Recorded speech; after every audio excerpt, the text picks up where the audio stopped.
हम आज देखेंगे पार्ट 18वां छींक। जो हमके छींक आती है ना नेचुरल में, उस पार्ट के बारे में बताया है कि छींक यानी हमको कोई भी कार्य में जाते समय यदि छींक आ जाए तो इसको ये लोग अपशकुन मानते हैं। अंधश्रद्धा इसके ऊपर ये पार्ट में बताया है। ठीक है, अब देखेंगे हम पाठ। प्रस्तुत एकांकिका एकांकी सम्राट डॉक्टर रामकुमार वर्मा द्वारा रचित है। सामाजिक समस्याओं एवं अंधविश्वासों को लेकर कलात्मकता से उन्हें मंच पर प्रस्तुत कर देने की कला में वे पारंगत है। एक अंधविश्वास है कि यदि कोई काम प्रारंभ करने से पूर्व छींक आ जाए तो काम बिगड़ जाएगा। इस अंधविश्वास के चक्कर में फंसे पंचम मिश्र की दुर्गति इस एकांकिका में देखिए। देखो, पंचम मिश्र नाम का एक व्यक्ति रहता है, उसकी दुर्गति कैसे होती है। छींक के भरोसे रहते रहते वो हर जगह पर उसको अपशकुन मानता है, तो अपशकुन मानकर जो भी अच्छा कार्य करने को नहीं जाता। इस प्रकार से उसकी हर जगह पे दुर्गति होती है। तो इस पाठ में अंदर बताया एकांकिका ये 4-5 लोगों का एक साथ में पाठ लिया गया है। इसमें पात्र परिचय देखेंगे कौन कौन है। तो पंचम मिश्र पुराने विचार वाले पंडित जी। कौन है पंचम मिश्र? पुराने विचार वाले पंडित जी। फिर है गायत्री, पंचम मिश्र की पत्नी। संपत, पंडित जी का भतीजा। देवी दीन ग्वाला, और समय प्रातः 7 बजे का समय, सुबह के समय की बात है। स्थान पंचम मिश्र का घर। वे सो रहे, उनकी पत्नी गायत्री उन्हें जगाने की चिंता में है। नेपथ्य में जोर से एक छींक होती है, 1 मिनट बाद ही दूसरी छींक होती है। देखो, उनको जगाने के लिए पत्नी जाती है, लेकिन बाहर किसी को तो भी छींक आ जाती है। एक आती, 2 मिनट बाद में दूसरी छींक आती। तो क्या होता, जब छींक आने लग जाती है तो रुक जाती है। अब देखो क्या होता।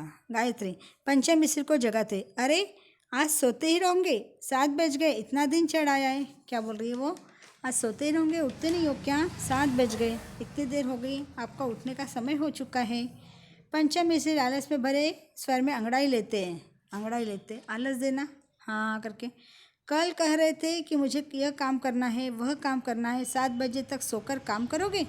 क्या बोल रहा था कल तक? मैं जल्दी उठूँगा, ये काम करूँगा, वो काम करूँगा, मुझे जल्दी जल्दी उठकर काम पे जाना है। लेकिन अभी क्या हो गया, 7 बज चुके, अभी भी आप उठे नहीं हो। उठते या नहीं उठते? फिर जम्बाई लेकर अलसाए स्वर में वही ले रहे जम्बाई। जय जय जय नटवर गिरधारी, दिन भर रखो लाज हमारी। क्या बोल रहे वो? जय जय जय नटवर गिरधारी, श्री कृष्ण को बोल रहे वो। हाँ, और क्या बोलते? दिन भर हमारी लाज रखो। गायत्री सूरज भगवान तो अपने समय से ही निकलते, पर तुम्हारी नींद तो जैसे कुंभकर्ण की धरोहर है। धरोहर ने संपत्ति।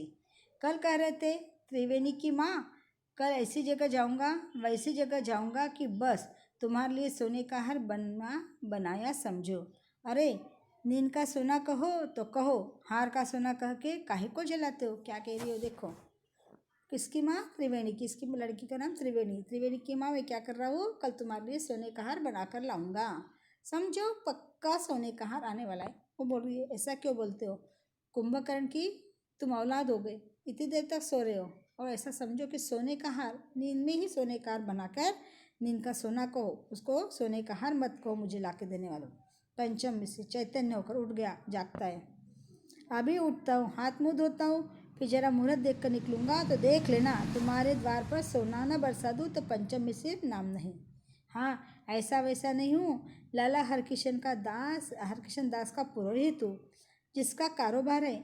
हाथी झूलते हैं उनके द्वार पर। हाथी? अरे त्रिवेणी, अरे हाँ त्रिवेणी की माँ, मैं तो कहना ही भूल गया। हाथी के नाम पर याद आया कि ऐसा बढ़िया सपना देखा कि बस उछल पड़ो। देखो क्या बोल रहा है वो, मैं किसके यहाँ काम करता हूँ, कि पुरोहित के, हरकिशन दास के यहाँ काम करता हूँ, वहाँ का मैं उनका पुरोहित हूँ। इतने बड़े लोगों के घर का यदि मैं पुरोहित हूँ तो समझ लेना कि अपने घर पे सोना ही सोना आने वाला है, और तुम्हारे इतना सोना ला कर दूंगा कि तुम देखती रह जाओगी। ठीक है, क्या बोलते हैं? उठता है, हाथ मुँह धोता है, पहले क्या देखता है वो? मुहूर्त देखता है कि मुहूर्त कौन सा है जाने के लिए। और हाँ, बोलते बोलते उसको याद आ गया, अरे मैं तो भूल ही गया, हाथी की बात बता रही तो अरे मैं तो एक सपना देखा था रात में कि हाथी आया था मेरे सपने में। क्या बोल रहा था? इतना बड़ा सपना देखा, इतना बढ़िया सपना देखा मैंने कि उस सपने में, सुनो तुम मेरा सपना। सो क्या देखा है, मैं भी सुनूं? पूछ रही हो गायत्री उसको कि क्या सपना देखा आपने, मुझे तो बताओ, सुनाओ। मैंने देखे विष्णु भगवान। बताओ, देखे किसी ने विष्णु भगवान सपने में। हाँ, क्या सीन था। हाँ, क्या बोल रहा हो? मैंने क्या देखा? विष्णु भगवान सपने, लक्ष्मी के पति विष्णु जी, उनको मैंने सपने के अंदर देखा। किसने आज तक देखा नहीं होगा। विष्णु भगवान शेष नाग पर सो रहे हैं। कहाँ पे सो रहे हैं विष्णु भगवान? धरती के ऊपर। नाग का जो ऊपर का जो फना होता है, उसकी जो पीठ होती है ऊपर की, उसके ऊपर सोए विष्णु भगवान। साक्षात लक्ष्मी जी उनके पैर दबा रही है। देखो, विष्णु भगवान के पैर कौन दबा रही है? लक्ष्मी जी पैर दबा रही है। और मैं भी तो दूसरी तरफ से पहुंचा, दूसरा पैर दबाने लगा। और मैंने क्या किया? मैंने भी सपने में क्या देखा? लक्ष्मी जी एक पैर दबा रही, तो मैं दूसरी साइड में चला गया और मैंने दूसरा पैर दबाना शुरू कर दिया। समझ में आ रहा है यहाँ तक? विष्णु भगवान ने मेरी तरफ देखा तो पूछा। देखो, विष्णु भगवान मेरे को पूछ रहे, क्या क्या चाहते हो पंचम मिसिर? हे दीनबंधु, मैं यही चाहता हूँ कि लाला हरकिशन दास की लड़की की शादी मनोहर लाल के लड़के से करवा दो। क्या बोल रहे हैं? मैं ऐसा चाहता हूँ कि जो लाला हरकिशन दास के मैं जहाँ काम करता हूँ, उनकी लड़की की शादी मनोहर लाल के लड़के के साथ में करवा दो। क्या हो जाएगा फिर उससे? वाह, तुमने विष्णु भगवान से क्या मांगा? अरे सोने चांदी कुछ मांगते हैं। अरे त्रिवेणी की माँ, मांगी तो वो चीज़ है कि खुद विष्णु भगवान चक्कर में पड़ जाएंगे। इस शादी के करवाने से घर में जितनी लक्ष्मी आएगी कि 2 साल बाद त्रिवेणी की शादी कर लेना। ये देखो क्या बोल रहे हैं कि ये जो संबंध अपन पक्का करवाने जा रहे हैं विष्णु भगवान के हाथ से, तो यह संबंध ऐसा होगा कि दोनों साइड के जो लोग हैं उतने बहुत पैसे वाले हैं, वो भी मुझे बहुत पैसा देगा और ये भी मुझे। तो तुम समझना कि 2 साल बाद में अपने लड़की की शादी आराम से हम कर पाएंगे। 2 साल बाद त्रिवेणी की शादी कर लेना। विष्णु भगवान की लक्ष्मी शेषनाग को छोड़कर तुम्हारे घर आ जाएगी। तुम्हारे घर? तभी उन्होंने गणेश जी को बुलाया और उनके चूहे पर मुझे बिठलवाया। क्या बोल रहे वो? अब उन्होंने क्या कर लिया?